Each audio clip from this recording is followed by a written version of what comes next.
Meu amigo Barra, Diga, grande Mendes. boa noite. Como é que tá me ouvindo aí? Muito bem, forte, claro. Ah, que beleza.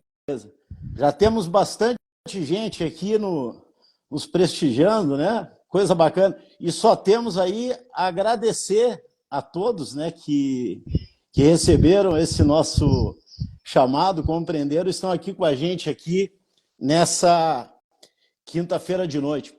Vamos contar um pouco para o pessoal como é que a gente vislumbrou iniciar essa conversa, iniciar esse projeto. Com certeza. Eu acho que é importante compartilhar com os nossos amigos, com as pessoas que estão nos acompanhando, a quem já saúdo, dou o meu boa noite.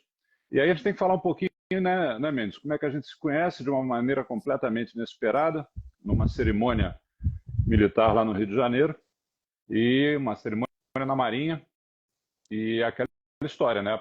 Sendo cerimônia na Marinha, partido majoritário, Marinha. Então, no meio daquele oceano de gente uniformizada de branco, estava lá o amigo Mendes com sua esposa Karim, de verde oliva.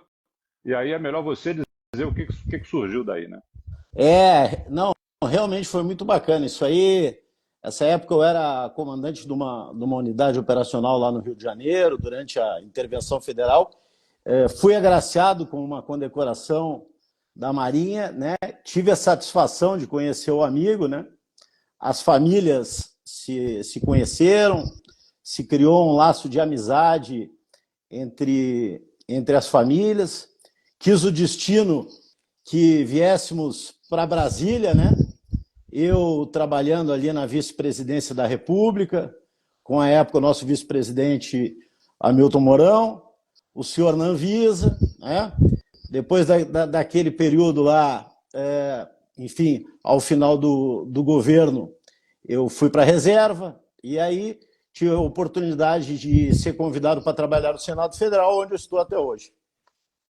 É verdade. Nesse meio tempo, né, logo depois de nos conhecermos lá no Rio, veio o convite a participar do processo seletivo para apreciação do Senado, eventualmente para um cargo de direção na Anvisa, o que aconteceu. Logo depois, já durante a pandemia, né, o cargo de diretor-presidente. E nesse meio tempo temos tido oportunidade, Mendes e eu, de conversarmos bastante, trocar algumas ideias e até que chegou o momento que nós entendemos que poderíamos talvez compartilhar com outras pessoas para que a gente pudesse crescer do ponto de vista de entendimento das coisas, o que está acontecendo no Brasil e no mundo nesses tempos atuais, não é isso? E é por isso que estamos hoje aqui, juntos, todos reunidos, e esperamos que seja o primeiro, não é? O primeiro passo de uma jornada longa e que possa ser pelo menos semanal, uma vez por semana, não é? Para a gente trocar esses conhecimentos. É isso aí. E é importante assim a gente destacar para as pessoas que estão nos ouvindo aqui, agradeço mais uma vez a presença virtual de todos aqui, que a nossa ideia aqui é agregar pessoas, conversar sobre o Brasil, conversar sobre o mundo, fazer análises lógicas, desapaixonadas, né, da nossa conjuntura nacional e internacional e apontar possibilidades, apontar caminhos, né, abstrair de todo tipo de radicalismo, né, para que a conversa se faça em alto nível, com uma argumentação consistente, uma argumentação que realmente embase o raciocínio das pessoas. Sem dúvida, e nisso que você realmente muito bem colocou, é, é muito importante, eu penso, né, nesse momento, em que nós possamos ter a troca de ideias sem o conflito, sem a divisão, sem a separação. Afinal de contas, somos todos brasileiros, o desejo de todos nós é que o nosso país esteja cada vez mais e melhor, tanto no contexto internacional como internamente também, e só se consegue isso havendo realmente uma discussão baseada em ideias, uma discussão cerebral, nada de vísceras ou de outros humores, né, mais agressivos. Portanto, essa história aí de radicalismos e extremismos é algo que realmente não será encontrado, tenho certeza Nossa, que não será encontrado aqui no nosso diálogo. é isso aí. Até porque a gente sabe que a gente pode discordar em posições, mas não precisa ser inimigo. Né? Afirmativo. E aquela máxima, né, Mendes? Posso não concordar com o que você diz ou com o que você pensa, mas eu vou morrer defendendo esse direito que você tem de expressar a sua opinião, seja ela qual for. Isso é um princípio democrático, a gente não pode abrir mão disso. É isso aí, meu amigo Barra. Bom, estamos já crescendo aí, já estamos aí com 23 pessoas nos assistindo. Mais uma vez, agradeço o carinho, a atenção de todos aí em estarem aqui com a gente. Eu acho que a gente podia conversar, começar assim efetivamente a abordar algumas coisas, passando pela conjuntura internacional e depois chegando no nosso ambiente doméstico. O que o amigo acha? Acho bom, muito bom. A gente observa, né, nesse mundo pós-pandemia, né, o chamado novo normal, um cenário internacional muito intenso, não é mesmo? Mudando a cada dia, com algumas situações bastante preocupantes. Temos acompanhado as notícias de imprensa, então estou contigo. Vamos começar aí pelo cenário internacional. Eu penso, né, que a pandemia ela tenha sido aí o cisne negro desse século e que, em função da pandemia, várias forças geopolíticas, o equilíbrio de poder, ele tem atuado aí de alguma forma de maneira pendular, né? A gente viu naquela época da pandemia todas as cadeias de suprimento mundiais elas foram imobilizadas, né? A gente teve o advento aí do trabalho remoto, que até então era uma realidade que nos parecia mais distante. Hoje se mostra que em alguma medida ele veio para ficar, não se aplica 100% em todas as instituições, mas sem dúvida a pandemia ela foi um marco histórico, né? Um divisor de águas desse século. E a gente tem outras coisas, né? Eu acho que dá para a gente começar a puxar esse fio aí por conta do conflito da Ucrânia, né? Um Sem país dúvida. aí que teve a sua soberania violada, foi invadido. Qual que é a sua opinião aí acerca, assim, principalmente do estágio atual da guerra?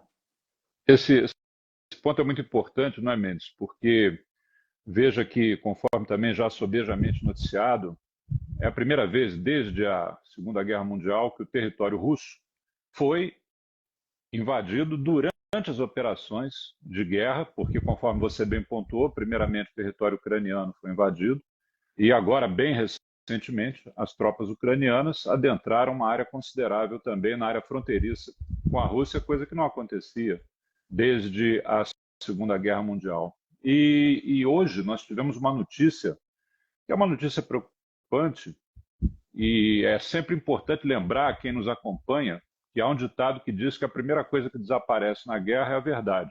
Então vem uma série de versões, mas como nós não temos informações privilegiadas, eu pelo menos não tenho, acredito que você também não, nós temos que ver o que a imprensa fala.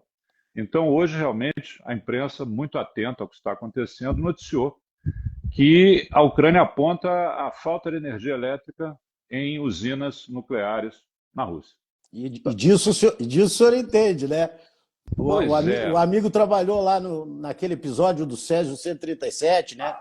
Então sabe bem aí de quão perigoso tudo que tem relativo à energia nuclear e as capacidades potenciais de acidentes nessa área, né?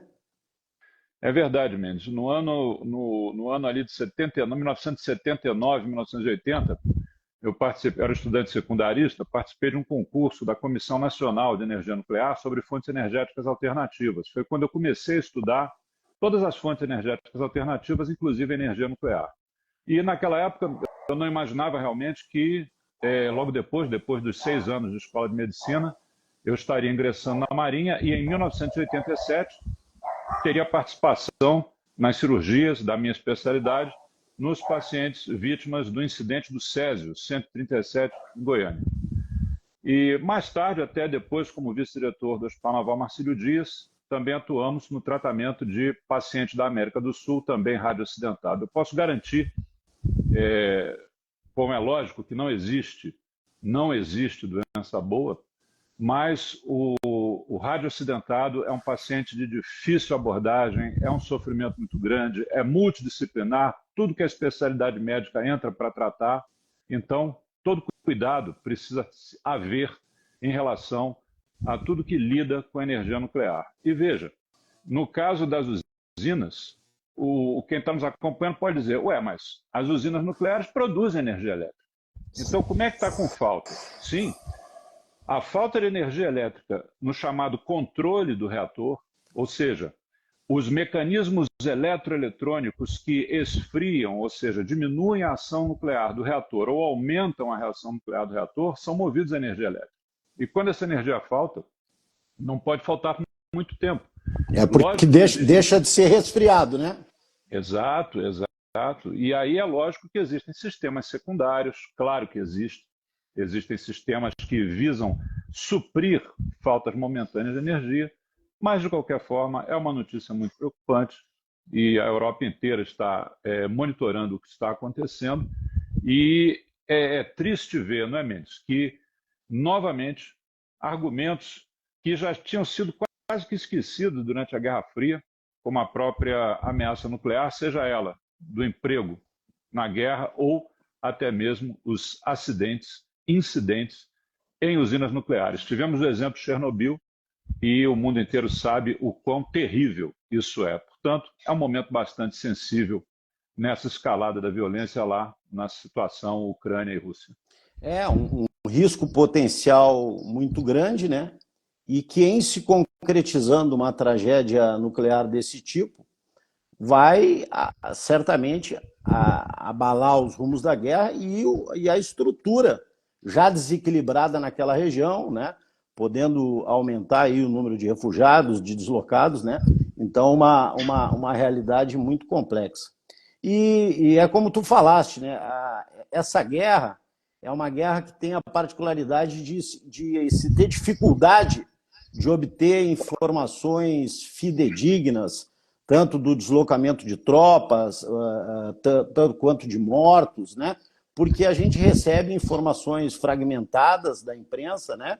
E algumas coisas que nos chegam, mas, sem dúvida, é uma guerra que já está, como é que eu posso dizer, consolidada nessa quadra histórica nossa e vai certamente influenciar aí nos anos vindouros, né? Para e passo a isso, em Israel, né? Em outubro do ano passado, nós verificamos aí aquele ataque do Hamas, que também precipitou uma ofensiva israelense, né? E hoje existe lá uma crise séria, com um componente humanitário muito grande. A nossa intenção aqui não é avaliar quem tem razão disso ou de outro, né? Óbvio, sempre ponderando que a causa palestina é justa, né? Mas qual é a sua opinião sobre o que se vê hoje lá nessa questão do conflito que envolve Israel, Hamas, Hezbollah, Irã, etc.? A construção do cenário realmente que você faz é exatamente isso, e é óbvio que nós não podemos ceder 1 milímetro sequer ao terrorismo. Terrorismo é simplesmente inaceitável, não é razoável que pessoas jovens, pessoas de qualquer idade, que estejam se divertindo, que não são alvos militares, sejam vítimas de explosões, de tiros, de atentados e de morte, nada disso, né? Isso realmente não é aceitável. E o que se seguiu, a resposta ao terrorismo, foi uma ação que hoje acaba por ser pano de fundo de uma crise humanitária muito complicada, porque são pessoas que estão restritas a uma zona de guerra sem a possibilidade de deixá-la. Veja que tanto as Nações Unidas quanto a própria Organização Mundial de Saúde estão tremendamente mobilizados, esses dois organismos, para que haja pelo menos um cessar-fogo, para que as crianças, as pessoas possam ser vacinadas contra a poliomielite. Veja que já houve um caso documentado de poliomielite naquele território, nos territórios ocupados. Então veja, o drama humano, ele somente escala, ele somente se torna pior. E é interessante, Mendes, que após a pandemia da Covid, quando nós ainda mal tínhamos acabado de sepultar os nossos mortos, o mundo emerge aparentemente com um crescimento da violência, a violência entre cidadãos. Se nós observarmos, por exemplo, as estatísticas aqui no Brasil de violência contra a mulher, é estarrecedor. Eu estive há pouco tempo atrás numa missão nos Estados Unidos acompanhando os noticiários, os atentados de tiros sendo disparados a esmo são praticamente diários também. Nós temos lá, na minha cidade natal, que você conhece muito bem, que você participou da operação de pacificação nas comunidades do Rio de Janeiro, nós vemos pessoas que estão se divertindo com suas famílias numa praça pública e, de repente, aparece alguém disparando fuzil, que é arma de guerra. É um absurdo. Então é um absurdo, e esse contexto da violência, não só a violência entre as pessoas, entre grupos, mas também entre países, que dão ensejo justamente ao que vemos hoje, que está ocorrendo tanto na questão da Ucrânia e da Rússia, como também na faixa de Gaza, nessa guerra contra o terror, mas que já está trazendo um número crescente de vítimas civis que não tem absolutamente relação com qualquer coisa. E aí fica, só para não me alongar, né, Mendes? Eu tenho certeza que você considera assim também. Os povos são absolutamente sensacionais. Povo russo, povo ucraniano, povo palestino, povo de Israel, são pessoas que querem ver seus filhos crescerem, querem o melhor para eles. Mas, infelizmente, parece que o mundo começa a perder um pouco da mão nessa questão da prática e do exercício da violência. Eu concordo com o amigo aí e comungo lá no início com a questão do terrorismo. O terrorismo, ele é de todas as formas inaceitável. Inaceitável por princípio, inaceitável por ética, inaceitável pela dor que causa em pessoas inocentes, né? Então nós ainda vamos ter que assistir muita coisa aí, né? E com certeza, eu acho que a gente pode concluir, né, que essas questões, tanto a da Ucrânia, quanto o conflito que envolve lá Israel, Hamas, Hezbollah, o Irã, são coisas que de alguma maneira poderão impactar aqui no nosso entorno estratégico, aqui na América do Sul e ao Brasil. Eu queria voltar agora um pouquinho a nossa conversa para coisas que estão acontecendo aqui mais próximos do Brasil. Coisas que já aconteceram, né? E coisas que estão por acontecer. Então, nós temos a questão da Venezuela, né? Que é uma questão recente, que suscitou uma discussão mundial em função do pleito da Venezuela e a permanência do Nicolás Maduro no poder daquele país, né? Obviamente com consequências aí que atingem a América do Sul, também na parte de refugiados, né? E o Brasil é impactado com isso. E nós temos também a questão das eleições dos Estados Unidos da América, que se avizinham, né? Nós tínhamos um cenário inicial, com dois candidatos que acreditados que iriam até o final da disputa. Essa situação evoluiu, entrou uma nova candidata nessa disputa. Como é que o amigo enxerga que esses dois fatos podem se movimentar, podem repercutir e podem, em última análise, impactar no nosso ambiente doméstico? É uma pergunta bem interessante, né, Mendes? Veja que eu vou até me recordar aqui da fala do nosso, eu posso dizer, o nosso eterno chanceler, um grande representante da diplomacia brasileira, o diplomata Celso Amorim, quando ele regressa, e ele próprio diz que está muito preocupado com o que ele viu, com o que ele constatou lá. E veja que o tempo se decorre e não há, pelo menos não há uma divulgação de atas das eleições.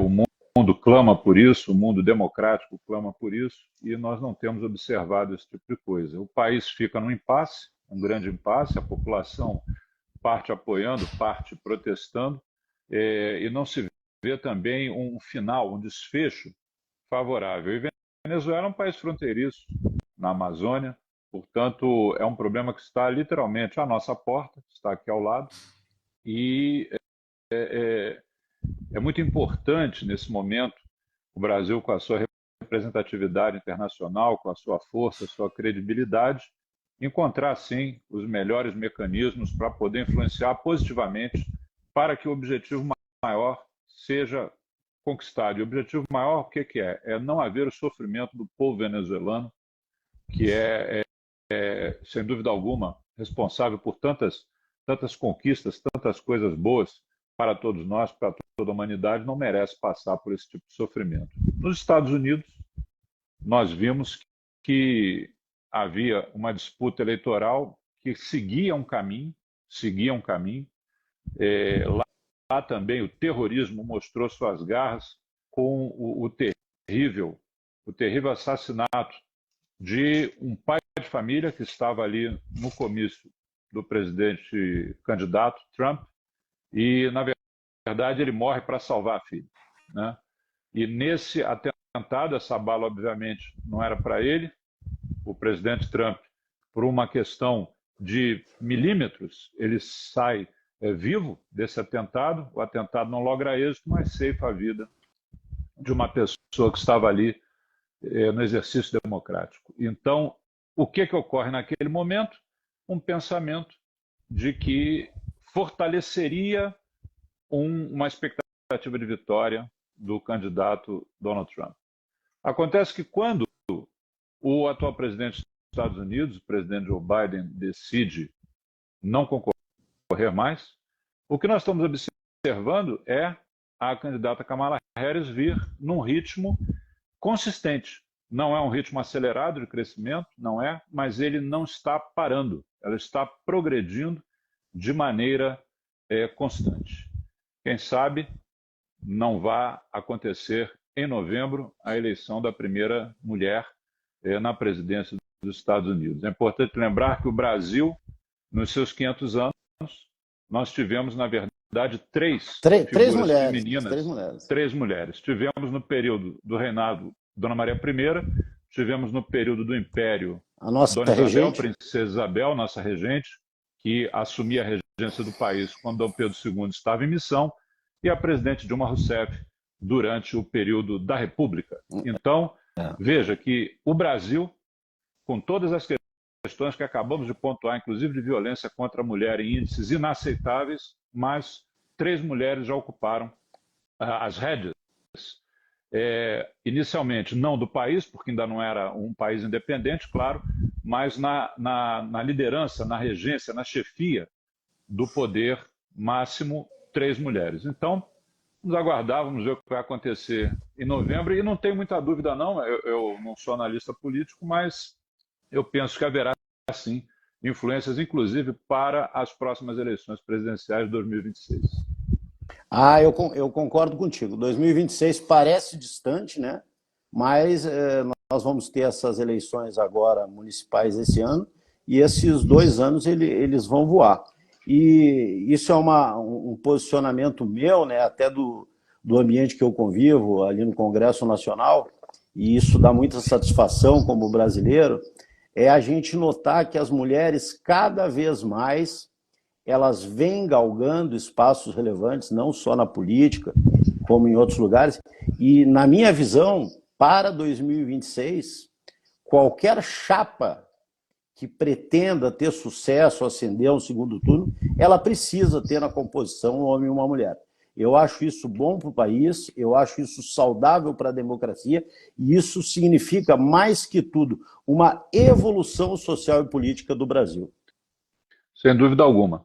Eu tenho dito sempre, eu trabalho lá no local onde eu trabalho, que é a Anvisa, eu digo que lá o partido majoritário é feminino, porque realmente as mulheres lá são maioria.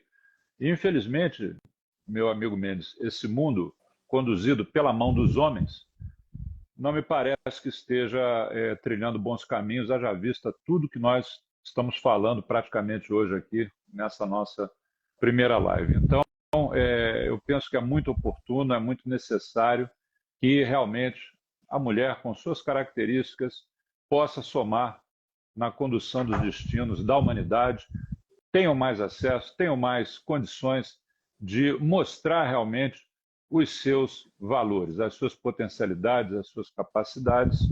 E é aquilo que digo, vamos ver o que vai acontecer. Por que nós estamos falando aqui dos Estados Unidos? Porque é lógico, é um país que, com o seu poder econômico, ele acaba influenciando o mundo inteiro. Vamos aguardar. Nós tínhamos aí uma previsão de 25 minutos de live, né? Para não deixar a conversa repetitiva, enfadonha, mas o papo tá bom.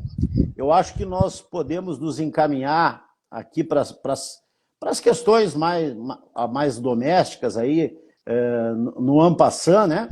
Porque eu quero chamar aqui, né, agora para a atenção aqui dos nossos amigos aqui que nos acompanham, para essa tragédia que atingiu o Rio Grande do Sul, o meu estado natal, uma tragédia, historicamente, não foi vista uma tragédia dessa dimensão lá no estado, né? Mais de 200 vidas ceifadas, milhares de pessoas perderam tudo. E eu quero chamar aqui, assim, para a nossa conversa, a questão de mudanças climáticas, transição energética. Por quê? Na minha visão, nós não podemos mais negar que existem as mudanças climáticas. Isso está posto, né? Nós precisamos ver como é que nós vamos manobrar, como nós vamos articular, como nós vamos nos mover para, de maneira resiliente, fazer face a essas mudanças climáticas, né? Pensando, obviamente, nessa transição energética. E aí, ainda nesse ponto, eu sempre que converso com amigos, eu destaco, né, que o Brasil ele emite só 2% das emissões mundiais. Então tem outros países aí que são grandes emissores. E, por vezes, o Brasil é colocado como vilão dessa história. Como é que tu enxerga essa questão aí da tragédia do Rio Grande do Sul? Tu tivestes lá funcionalmente, enfim, acompanhando em loco as operações. E como é que tu enxerga isso aí e a questão da transição energética? Mendes, o drama humano foi e é terrível. Foi e é terrível. O teu estado, né, o Rio Grande do Sul, ele fica imortalizado ali na mente das pessoas, né, como o estado da grande planície, Pampa Gaúcho, não é isso? Então é um relevo que ele é muito suscetível a essa questão quando a gente trata de aumento da altura, do leito do rio. O rio ficar mais cheio de água do que o normal. É lógico que, por ser um estado predominantemente plano, ele vai sofrer com isso, né? E o que nós reparamos é que desde do segundo semestre do ano passado, as pessoas que estudam o clima já estavam falando que o El Niño, no ano de 2024, o ano que nós estamos, seria de moderado a intenso, moderado forte para intenso. O que é isso? O El Niño, né, da língua espanhola, né, o menininho, o garotinho, né, ninho, o pequenino, é o aquecimento das águas do Pacífico, aquele oceano imenso, né? A gente olha o mapa da América do Sul de frente, à direita tem o Atlântico, à esquerda tem o Pacífico, um oceano imenso. E quando ele aquece, ele leva a uma alteração mais drástica do clima em todo o planeta. Pois bem, o que aconteceu? No Brasil, de maneira geral, o aumento das chuvas propiciou o aumento da população dos mosquitos e tivemos um surto de dengue sem precedentes. E no Rio Grande do Sul, uma quantidade de chuva também completamente inesperada e que levou a uma tragédia humana também sem precedentes. Eu não sei mensurar quanto tempo recuperar o Rio Grande do Sul, mas vai ser muito tempo, porque se perdeu muita coisa, água que não era para ter entrado em contato com o solo, onde se planta muita coisa, acabou entrando, isso prejudica a médio prazo. Enfim, é uma tragédia realmente sem precedentes, só que precisamos lembrar que ela se dá no mundo todo. Os Estados Unidos está apresentando na costa oeste temperaturas sem precedentes, beirando 50 graus Celsius em diversas localidades. Nós tivemos, durante a peregrinação dos fiéis a Meca este ano, uma mortalidade imensa. Mais de 1.000 pessoas morreram decorrentes de calor, pelo menos conforme foi noticiado pela imprensa. Na Índia, a mesma coisa. A elevação do leito dos oceanos por conta do degelo. Eu me lembro que quando eu estive lá na Antártica, em 1998, eu servi lá durante um ano, os pesquisadores que iam todos os anos e já tinham ido várias vezes antes de mim, mostravam uma marca durante o verão que a geleira Ajax, deixava na montanha à esquerda da estação. E eles diziam, olha, quando eu comecei a vir aqui há mais de 10 anos atrás, o gelo ia até aquela fenda, agora já não vai mais. Isso em 1998. Então veja, o que entendo é que o mundo passa por um ciclo natural. Não é razoável entender, conforme alguns às vezes querem fazer crer, que é o homem que está causando isso. Não, é um ciclo natural. Mas sem dúvida alguma, a ação do homem naquilo que tu pontuaste é muito bem, a questão da emissão dos gases que levam ao efeito estufa, sem dúvida alguma, está contribuindo. E na mudança, só para não me alongar muito, eu sei que você tem ainda bons assuntos para puxar, na questão da mudança da matriz energética, a gente precisa lembrar que o veículo automotor para pessoas, o carro menos poluente que existe é o carro movido a etanol. O que ele coloca na atmosfera praticamente a vapor d'água e mais nada. Os veículos elétricos...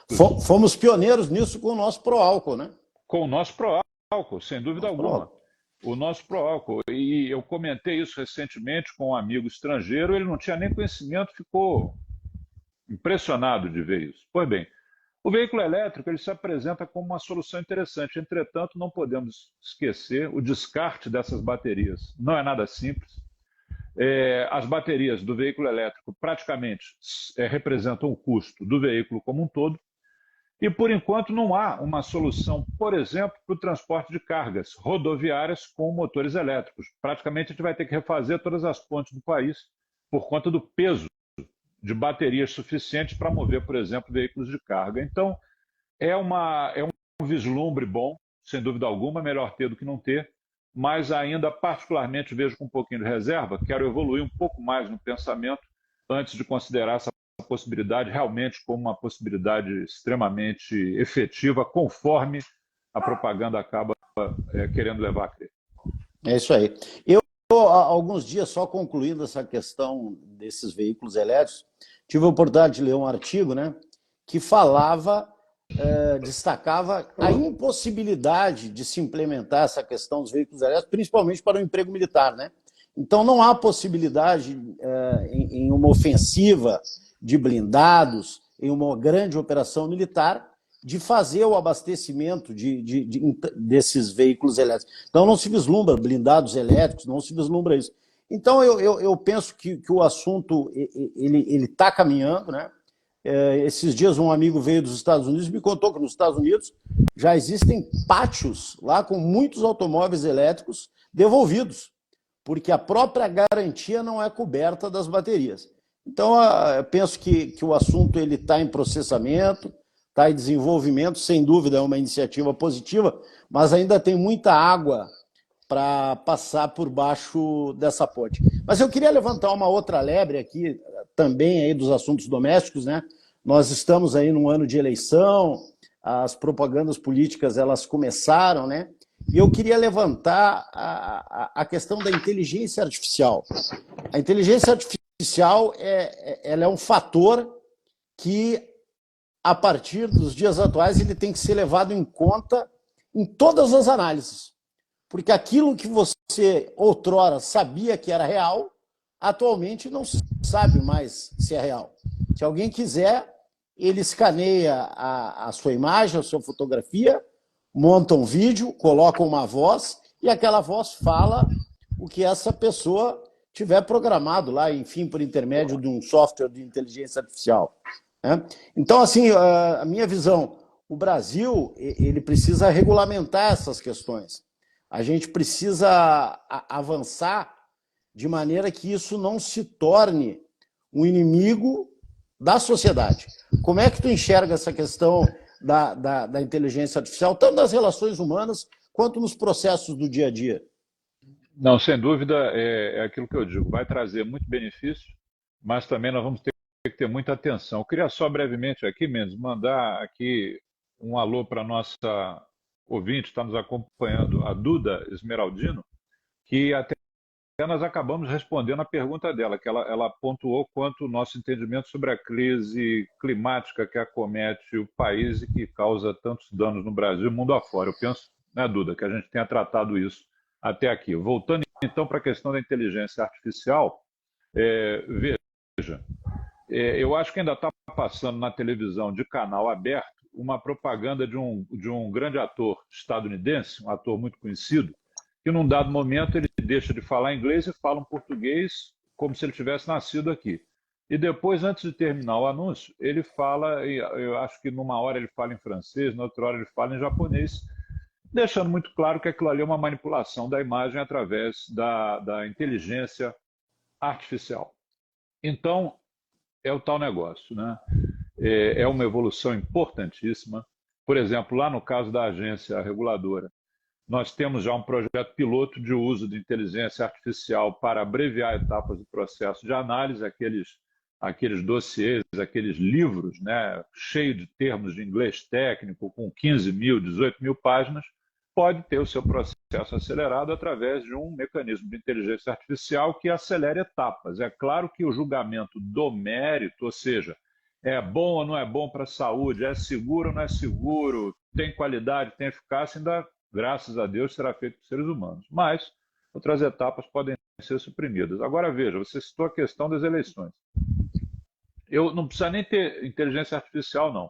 Se pesquisar na internet, vai achar o uso da minha imagem falando sobre produtos, dizendo que eu recomendo o produto A, B ou C, né? O que é absolutamente uma mentira. Eu não só não faço, como não poderia fazer isso. Isso é proscrito por lei.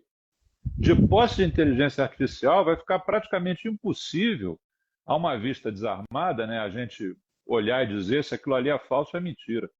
E aí não tenho dúvida, vão ocorrer situações, nós citamos a questão das eleições, qualquer processo de tomada de decisão ou de influenciar quem está, por exemplo, hoje nos ouvindo, não vai faltar mentes do mal que queiram usar esse tipo de mecanismo. Então, realmente, é muito importante que os organismos de regulação, a sociedade, reflita, pense e cobre da gestão pública medidas para abordar isso aí, porque senão, em breve, muito em breve, nós não vamos ter como discernir Exatamente. a verdade da mentira, porque a inteligência artificial é capaz de realmente botar qualquer pessoa falando qualquer coisa É. através do E, acionamento ali do computador. o que eu vejo, assim, complementando e finalizando essa questão da inteligência artificial como fator de risco ao entendimento das coisas, né? E não se fala aqui de se afastar as partes positivas da inteligência artificial. O que eu gosto, assim, de ressaltar e de destacar é que nesse cenário que nós vivemos, particularmente no Brasil, né? Se vê que não é só no Brasil, é no mundo todo, dessa polarização política, ideológica, esse ranço, né? Agregando isso à potencialidade das redes sociais, à questão das fake news, a inteligência artificial passa a ser uma arma poderosa na mão dos mal intencionados. Sem dúvida. Não, sem dúvida. É exatamente aquilo que nós falamos, né? E uma das premissas, né, Mendes, que a gente colocou logo aqui no início, na nossa apresentação, que é deixar de lado o radicalismo, eu penso que seja muito importante, qualquer país, né? Nós falamos dos Estados Unidos. Os Estados Unidos está vivendo uma situação atualmente de uma polarização muito grande, né? Ou se é Trump, ou se era Biden agora, ou se é Kamala. Não é isso? 50-50. Eu, algum tempo atrás, numa missão também lá, eu entrei num estabelecimento, estava com uma gravata vermelha. Aí o rapaz muito educado que estava atendendo chegou e perguntou assim: vocês acham que vocês vão ganhar? Eu falei: olha, a gravata é só uma coincidência. Eu não acho nada. Poderia ser amarela, poderia ser roxa, poderia ser de qualquer cor. E aí o que eu vejo? O Brasil também passa por uma situação de grande polarização.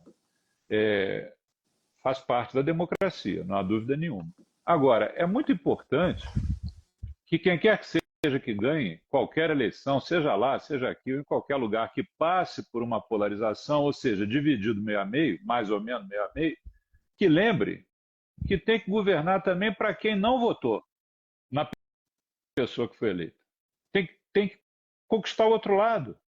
Não tem sentido, não é razoável sustentar uma permanência de um Estado dividido, não é? Sem E às dúvida, vezes sem dúvida. isso é uma lembrança que eu acho que é importante que os governantes pensem, os candidatos, né? Olha, eu vou ser eleito e depois de eleito tem que trazer essa turma que votou no outro candidato, porque eu me tornei, digamos assim, eu fui eleito e me tornei de todos. Não, tu se Não é isso? tornou Não é mais só. presidente de todos os norte-americanos, presidente de todos os brasileiros. Exato. E é assim que funciona. Qualquer É país. assim que deveria funcionar. É o que deveria. Assim é o que deveria, sem dúvida. Meu amigo Barra, eu acredito que nós já estamos aí com 40 minutos, né? E a proposta inicial era bem menos que isso, mas o papo é bom. Eu observo aqui pelos comentários que as pessoas estão satisfeitas, estão formulando seus questionamentos e a gente agradece mais uma vez. A gente está começando sem muita tecnologia, cada um na sua casa, com o seu telefone. Então é muito bacana sentir esse carinho, essa receptividade. E eu queria aqui dizer que, enfim, quem gostou do que a gente está conversando, segue a gente lá no Instagram, @A_Torres, o perfil do meu amigo Barra, o meu @Coronel Paulo Mendes, né?